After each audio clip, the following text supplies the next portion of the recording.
그런데요, 이 보조 배터리 원인 분석 말고도 일부 승객들을 중심으로 해서 이 화재 당시 항공사 측의 대응이 부실했다는 증언도 있습니다. 안내방송은 당시에는 안 나왔고요. 저희 그냥 승객들이 뒤에서 그냥 불이야 소리만 나고, 그래서 승객들이 꼬리 문 열고 저희는 앞에라서 그냥 신속하게 대피를 했습니다. 승무원들 별다른 조치 없었습니까?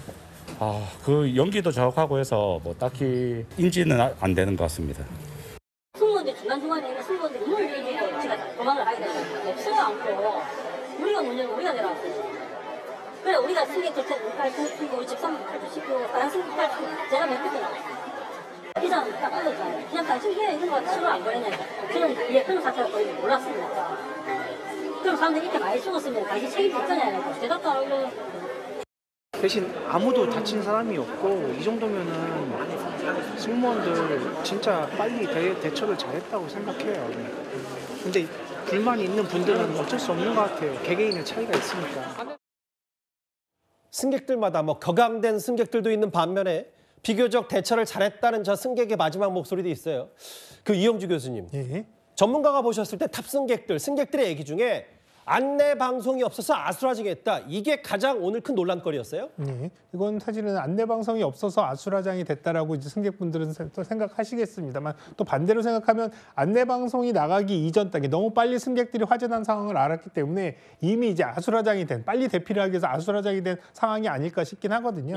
왜냐하면 화재가 인지가 되면 이런 부분을 기장에 보고를 하고, 기장이 또 이를테면 이거에 대한 안내 방송을 하고 또 상황 판단에 따라서 탈출 명령 지시 같은 것들을 해야 되는데요. 이런 절차가 이루어지기 이전에 이미 승객분들이 화재 상황들을 알고 대피를 스스로 하려고 하는 이런 움직임들이 있지 않았나 싶거든요. 그러니까 이 교수 말씀 끊어 죄송한데, 눈으로 기내 선반에서 타다닥 소리가 불똥 떨어지는 걸 봤기 때문에 이미 안내 방송이 큰 소용이 없었다는 말씀이신 거예요? 네, 이제 보고 아마도 바로 그 승객들께서는 반응을 하셨던 걸로 보여요. 다만 이제 문제는 이런 급박한 상황에서 이런 절차들이 조금 더 이제 간소화돼서라도 안내방송이라든지 또 승객들, 아마도 승무원들은 현장에서 아마 안내 조치들은 했을 겁니다. 그렇기 때문에 안내방송 유무에 대한 부분들은 이후에 이런 사고에 대한 부분들의 절차라든지 또 이를테면 매뉴얼에 맞는지에 대한 부분들은 확인을 해야 될 필요성이 있다, 이렇게 봅니다.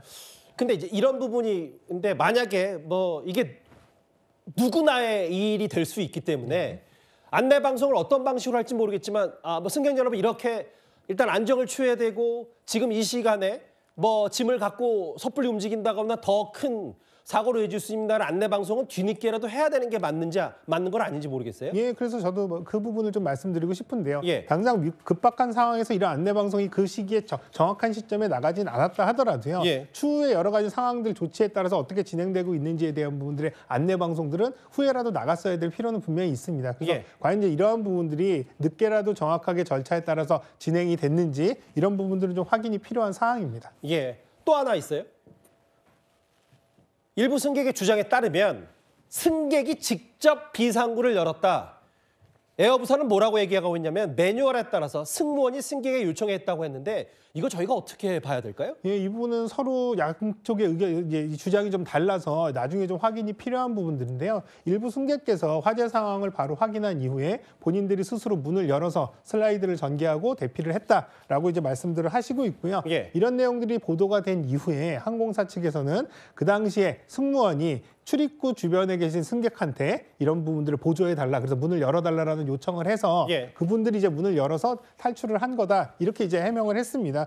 다만 이제 이런 부분들이 사실은 말씀하신 대로 가장 중요한 거는 승무원의 여러 가지 통제, 또 승무원의 지시에 따라서 이런 비상 탈출이라든지 또 이런 유도가 이루어져야 되는데, 승객분들께서 워낙 다급한 상황에서 스스로 이제 문을 열었다라고 하는 것들은 어떻게 보면 임기응변으로 볼 수도 있지만, 어떻게 보면 이런 부분들이 자칫 잘못했다가는 오히려 더 위험할 수가 있거든요. 왜냐하면 슬라이드가 전개 안 된 상태에서 사람들이 내려가는 상황이면 더 추락의 위험성도 있고요. 보신 그대로 저기 자막에도 나오지만, 만약에 지식이 없는 승객들이 비상구를 혼자 힘으로 잘못 열면은 엔진에 딸려 들어갈 수도 있다는 얘기까지 나오더라고요. 네, 엔진이 계속 작동을 하고 있으면 거기에 기류가 형성되면서 사람들이 그쪽으로 빨려 들어가는 위험성도 있다라고 이제 얘기들을 하고 있습니다.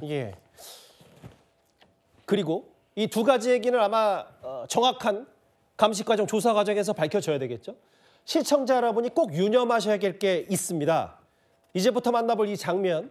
그러니까 에어 부산 화재 당시 승객들이 한 명 한 명 비상용 미끄럼틀, 그러니까 슬라이드로 탈출하는 모습인데요. 승객들의 증언 목소리 한 번 더 듣고 올 필요가 있습니다. 당시 항공기에는 승객 169명, 승무원 7명 등 176명의 인원이 탑승 중이었으며 대피 과정 중 탑승객 3명이 슬라이드 탈출 중 타박상으로 경상자가 발생하여 인근 병원으로 이송 조치하였습니다. 슬라이더에서 내려오면서 다치는 일이 종종 있을 수 있는 정도의 수준의 경상이라고 볼 수 있는가요? 지금 현장에서 파악한 바로는 찰과상 등 경상으로 알고 있습니다. 정확히는 이제 소방당국의 브리핑이었고요. 뭐 경상, 찰과상 뭐 이런 부분들이 있는데 4명은 연기 흡입 피해, 3명은 비상용 슬라이드를 타고 내려오다 부상을 당했다. 그런데 저 전문가시니까 이영주 교수님, 지금 온라인 커뮤니티에 굉장히 이제 많이 떠도는 영상 가운데 뭐냐면 특정하진 않겠지만 일부 승객들이 이제 본인 짐을 가져 내려오는 부분도 일부 있어서 이 부분이 얼마나 위험한지를 좀 알아야 될 것 같거든요. 예, 실제로 이제 이를테면 화재 상황 시에 짐칸에서 짐을 꺼내는 것 자체도 위험하지만 사실 본인이 소지하고 있던 짐을 가지고 슬라이드를 타고 탈출하는 과정도 굉장히 위험할 수 있거든요. 왜냐하면 뾰족한 물체라든지 또 가방이라든지 짐 같은 것들이 슬라이드를 타고 내려오는 과정에서 슬라이드가 사실 공기 주입식으로 돼서 튜브와 같은 형태거든요. 그렇죠. 그래서 그런 것들이 이제 찢어지거나 뭔가 이제 구멍이 생기는 이런 데 기여를 하게 되면 사실상 정상적으로 후속의 다른 분들의 대피 자체가 어렵기 때문에 사실 본인이 가지고 있던 짐 자체도 사실 다 내려놓고 또 뾰족한 장신구라든지 또 신발도 하이힐이라든지 이렇게 찢어지기 쉬운 이런 날카로운 것들은 신발이나. 그런 것들은 다 사실은 기내에서 다 벗고 사실은 몸만 탈출을 하시는 게 가장 안전한 탈출 방법입니다.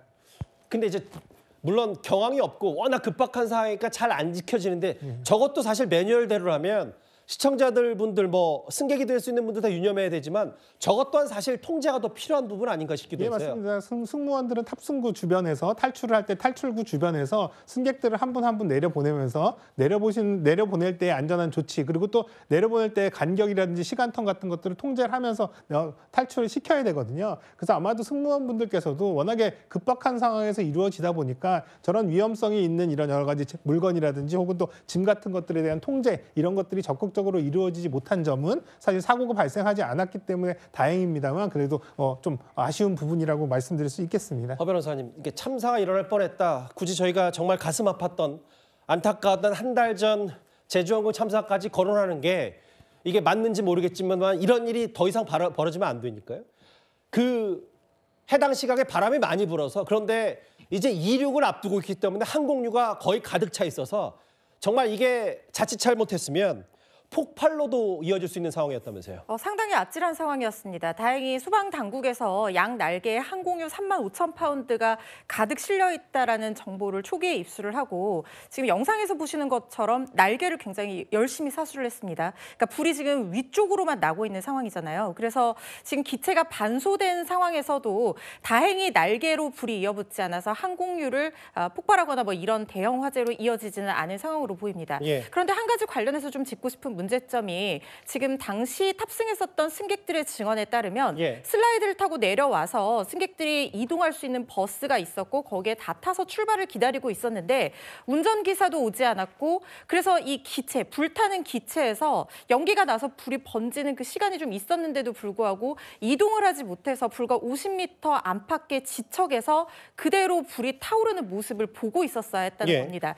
만약에 항공유가 가득 실린 이 기체가 폭발을 했다고 하면 이렇게 기체 가까이에 있으면 탈출하고서도 그 이후에 끔찍한 상황으로 이어질 수 있는 아찔한 상황이었거든요. 이런 부분에 대해서 대처가 적절했는지도 확인이 필요해 보입니다. 예.